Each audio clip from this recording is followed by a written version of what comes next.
Hello, and welcome to another episode of Through the Monocle. Today we will be discussing Christopher Nolan's Insomnia.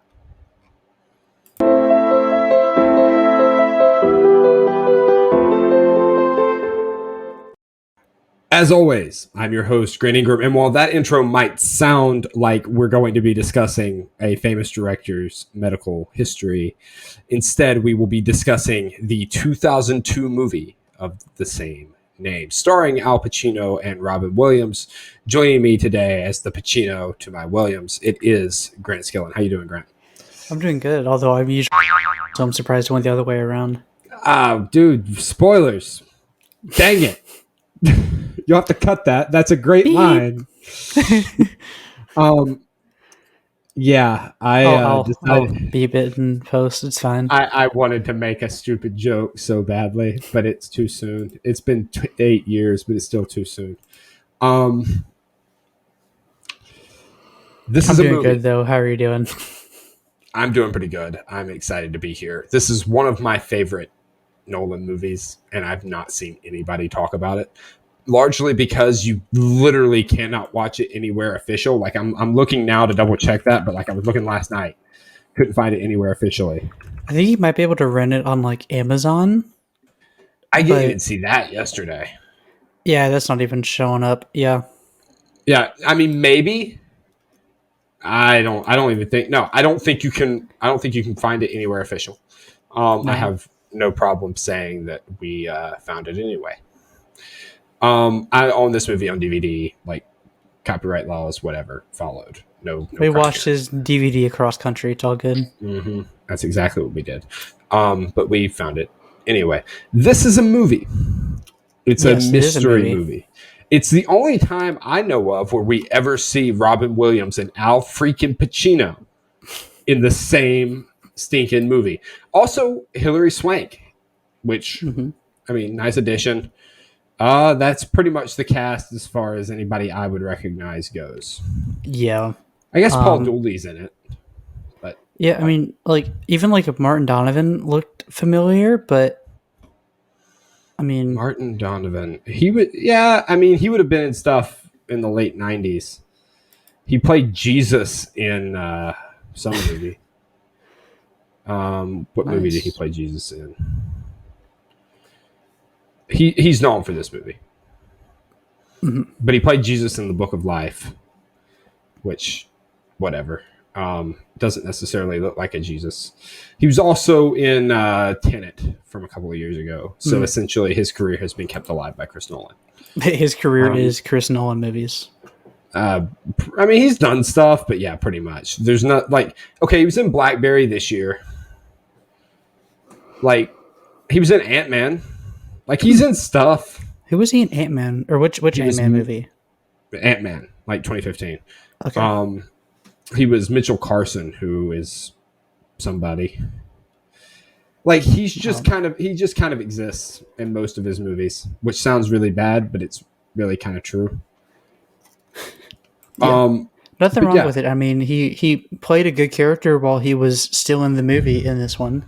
Yeah, and let's be honest, career actors are just as much actors as stars, and stand with the Actors Guild and fighting for fair wages for everybody.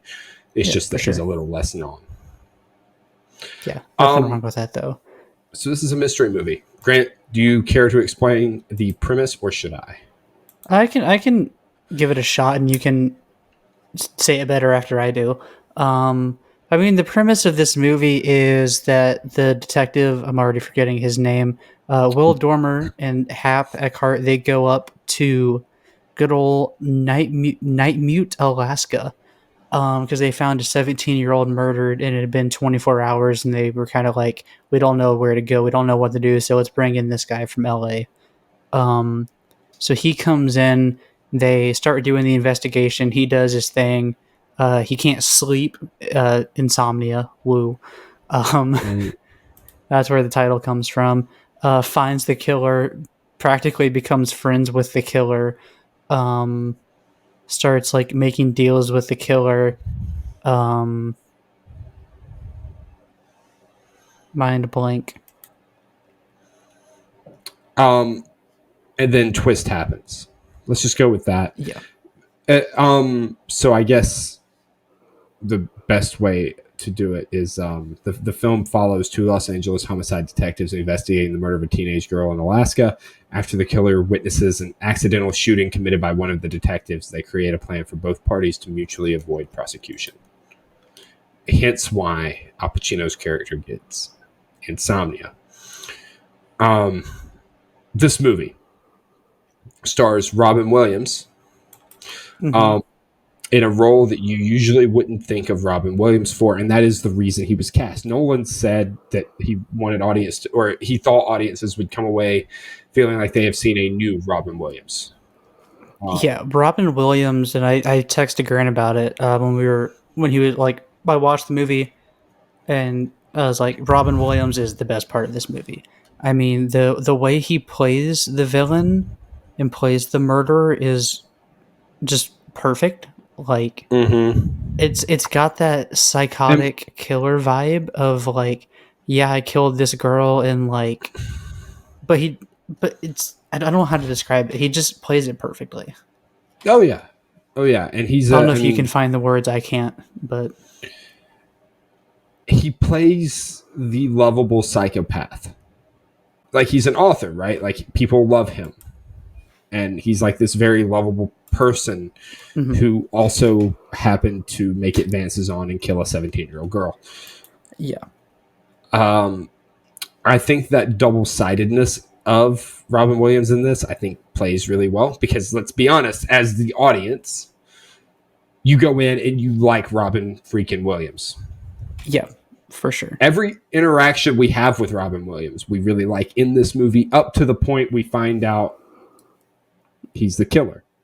And that's what makes... You basically know, because by the time they find him, it's like he's running away from the guy. You see the picture, he's running away. You find him on the boat. So you know he is the killer at that point, but it's still a likable character for a murder. Like, you can tell that he's charming, and you can tell how he did what he did. Yeah. And I think that's what makes it so good, because he's almost just Robin Williams, right? Yeah. Like, he plays such a good villain. And he always wanted to be a Batman villain. There were rumors going on for a while that he would appear as like the Riddler in the Dark Knight trilogy, after he was originally supposed to play the Joker in Batman 89. I think we've talked about this, haven't we? We've talked about this the studio.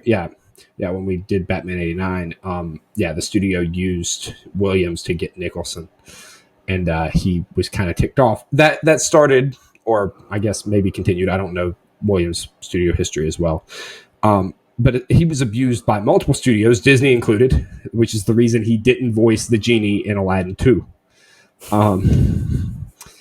So the story there goes, he agreed to play the genie as long as he didn't appear in the promotional marketing or like on the poster.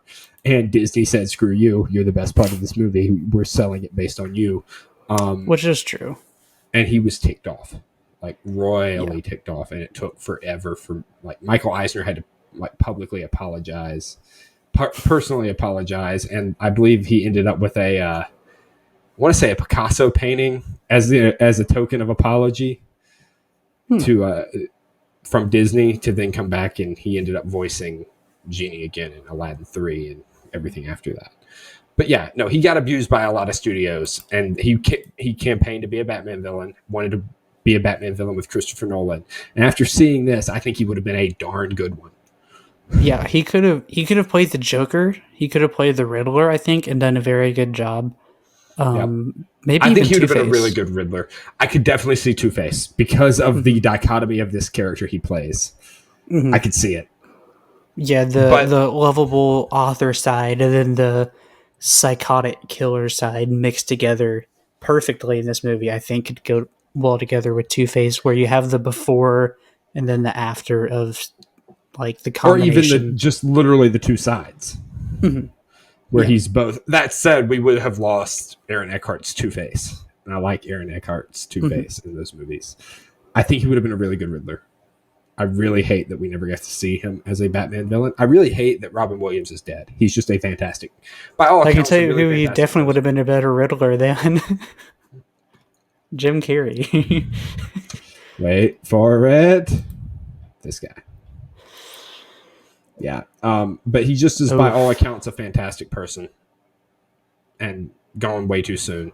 Here, he's a tremendous actor. Here, everybody, like, Nolan gets good performances out of, I mean, in this case, an all-star cast, but still, like, good performances out of actors. He does. In this movie, we'd be lying if we said this is like Memento last week, where it was a small budget. It wasn't. It had I got it pulled up. It had a $46 million budget. Which is still a small budget. It's still small. I wonder how that would compare inflation-wise to today. I don't know if that's pre or post inflation. Let me do a quick research. I can tell you. But I mean, 46. Regardless, like it's definitely more, but it's not like one of these Avengers movies that are like a couple $100 million, where like a third of that's going to Robert Downey Jr. But I mean, it made a profit. It did. It made 116 million. I'm surprised it only, or 114. That seems low for this movie, honestly. I mean, that's double, almost triple, but it still seems a little low. R-rated movie in 2002 from a then unknown Christopher Nolan. Yeah. But I definitely think that this is just a very good movie. Like you said, it's very well acted. Al Pacino does a great job as the detective. So that's 77 and change million. Okay. Or 78 conservatively. Okay, so not too bad. So to just put it in perspective for funsies, that's roughly the budget, maybe a little more than the budget of Todd Phillips' Joker movie. So for the same star power, because Joaquin Phoenix and Robert De Niro are fairly comparable to Al Pacino and Robin Williams, about the same money. Yeah. It's definitely a good use of the money. He definitely had more to play with than he did with Memento. But I think it's really well done. I mean, the scene closer to the beginning where they're chasing who we didn't know was Robin Williams. I think that scene's very well done with the fog, especially when he ends up. I think it's fine to say it now when he shoots his partner. That's very, very well done, because even from like us watching, it looks like the guy they're chasing. Yeah. And so you almost can't blame him, but you also have to feel bad that he killed his partner. But in some ways, it almost helped him. Well, we see the repercussions of it, right? Yeah.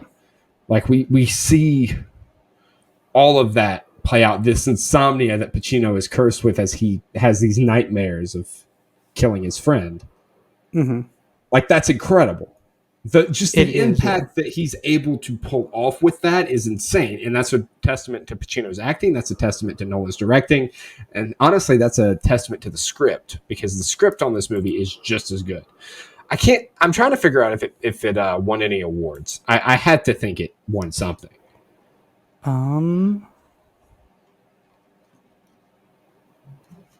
I mean, it had to have won, like, something.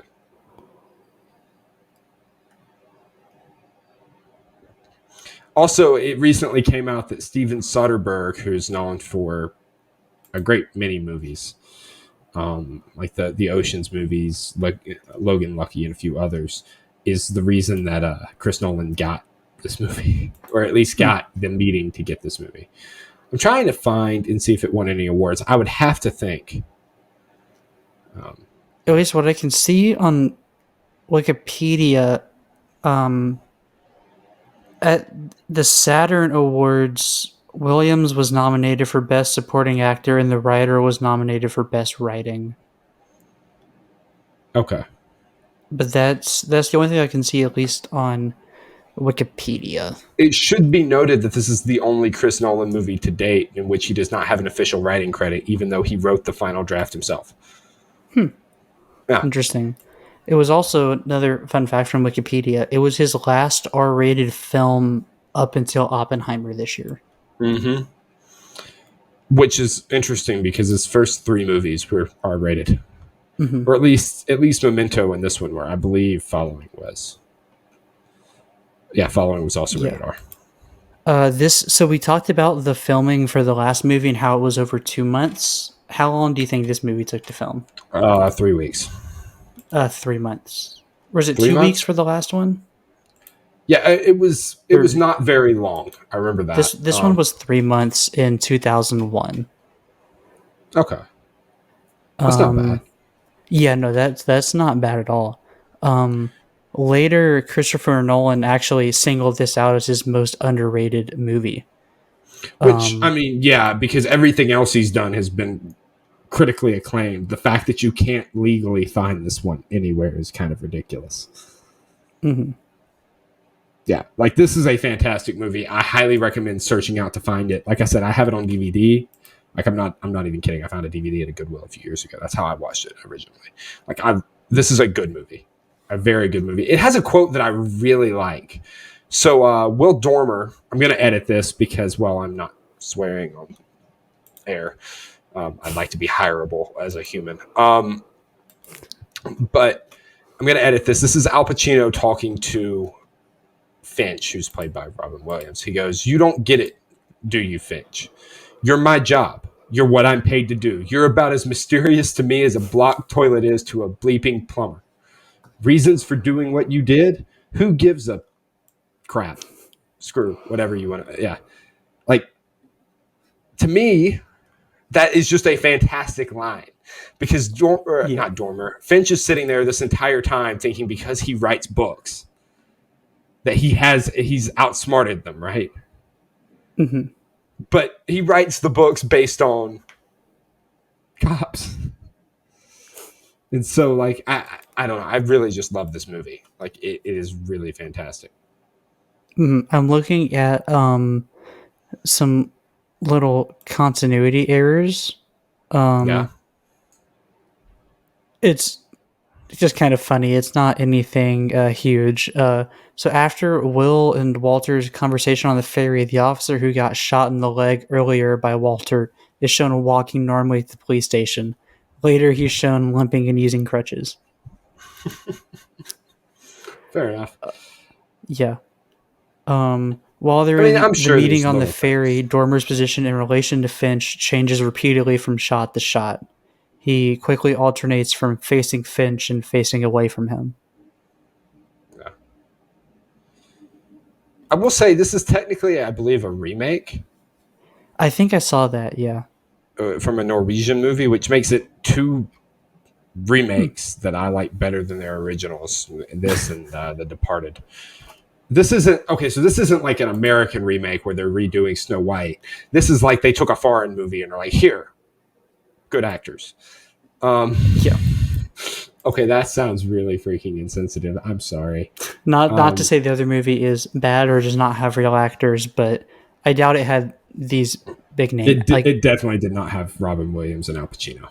Yeah, yeah.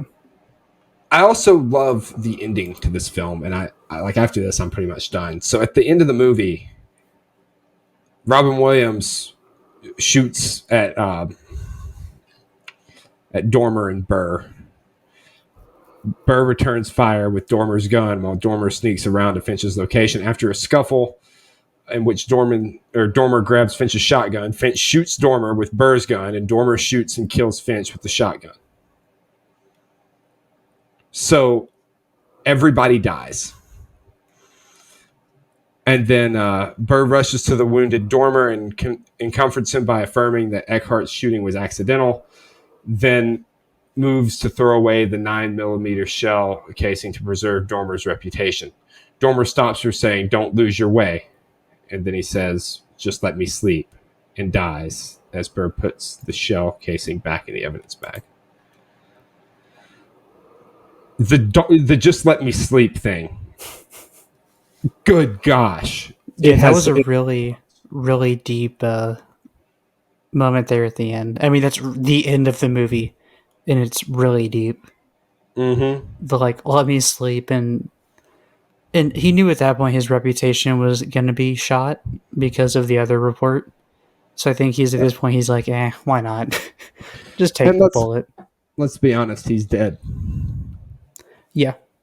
And so, like, for him to have gotten to that point, to have been driven so insane by this guilt of shooting this guy completely accidentally, right? Mm-hmm. To then just give up and die. Gosh. It's Yeah. another reason I love this movie. Yeah, some more trivia facts, like you mentioned with the Nolan writing credit earlier. He told Time Magazine that dealing with the different actors in this was very different. Al Pacino was very like meticulous and was like serious. Like he wanted to know about character motivation and do a lot of takes. Robin Williams didn't want to practice at all and just wanted to go in and just give it tries and see what worked and what didn't. Hilary Swank wanted to do just a couple takes, but stay completely focused on it during those takes. So he had to let them kind of work and figure out how they could shoot it best. Because you've got these three different styles of meticulous and a lot of takes, meticulous and little takes, and then getting backwards, and then just screw it. Let's go. Yeah. See, I love that though, because like Robin Williams is just fantastic, and it makes sense why he wants to do it improv, because he's a comedian. That's how he makes his money. I will say this movie has like it stars 3 Academy Award winners. So Nolan had made at this point 1 studio film with 3 Oscar winners. Yeah. Insomnia, Dunkirk, Tenet, and Following are the only movies directed by Nolan that are not listed in IMDb's top 250 as of 2 years ago.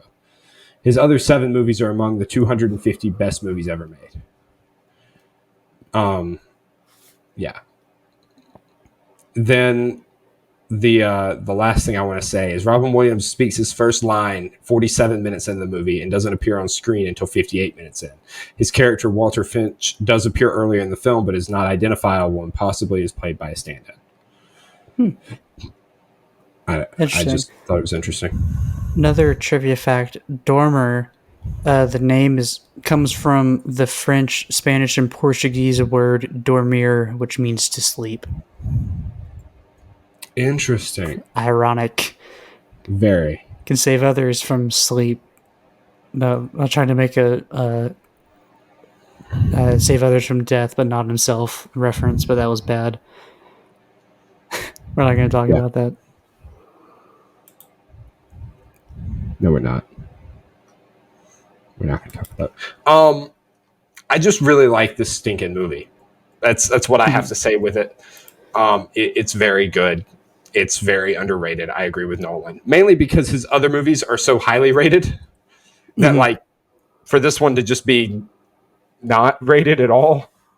Yeah, I think it's the combination of that and also the fact, like we mentioned, this was just his first big studio film. And so it just, his name wasn't known. It wasn't, oh, that's Christopher Nolan. That's a Christopher Nolan movie. It was, oh, it's this guy's first studio movie. Okay, cool. Yeah, the drawing factor to this is Robin Williams and Al Pacino. If this movie came out today, obviously, rest in peace, Robin Williams and whoever else, but like if he made this movie again today with different actors, it would make so much money.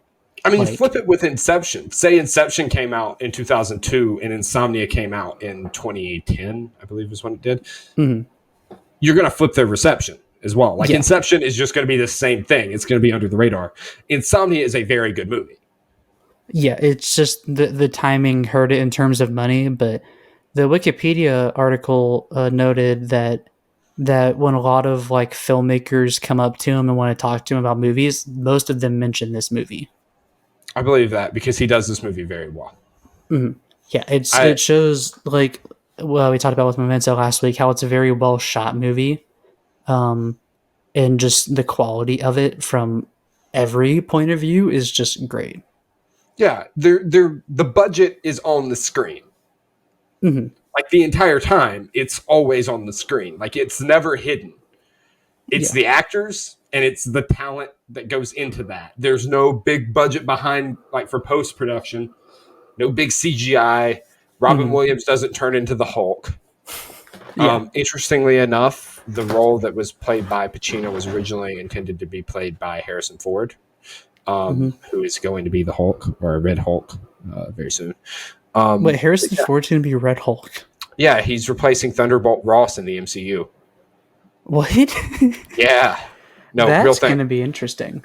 Real thing. That leaked like months ago. It's in the new Cap movie. Anyway, interesting. Yeah, no. So this is just a fantastic movie that nobody talks about. It's just really good. It's a good character study. It's a good mystery movie. It's a good Chris Nolan movie. If you can find it, go watch it. Yeah, I think I mentioned it to Grant earlier. I think I may have said it on the show earlier, but I'm just going to repeat myself anyways because who cares? The thing that this movie I think had going for it the most, in particular comparing it to Memento last week, is just how engaging it was. Like for me, it was more engaging and had my focus the entire way through, where Memento was so kind of interspersed with different stuff you could almost lose it at some points. This just was a lot more cohesive and just held my attention the entire time. It's a lot easier to follow. Mm-hmm. Memento is equally as good, but you have to put a lot of effort into watching Memento. Yeah, for sure. This is a good movie just to sit and watch. I agree 100%. Yeah, sit down, spend a little under 2 hours just watching a movie. This one's great. Yeah, watch it with your girlfriend who loves mystery thrillers. Watch it, heck, watch it with your kids when they turn like 17. Yeah, not when they're 5. But it's a very, very good movie. I cannot recommend it enough.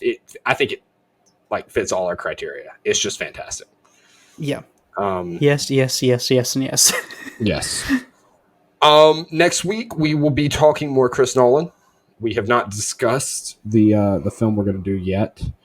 I would imagine it's going to be some of his middle work now that we've kind of covered the beginning. So somewhere between like Inception and Dunkirk, I would guess. We'll talk about it. We'll something. Just watch all his movies. They're all maybe some Batman. Maybe some Batman. Not The Dark Knight, although I'd be happy to watch that again. We've already reviewed it. But yeah, I would say we can kind of steer away from Batman at the moment. We'll touch the other. Okay, we'll cover the other two later, or somewhere else. But like we've talked about The Dark Knight, and that would be the one from that trilogy you'd have to watch.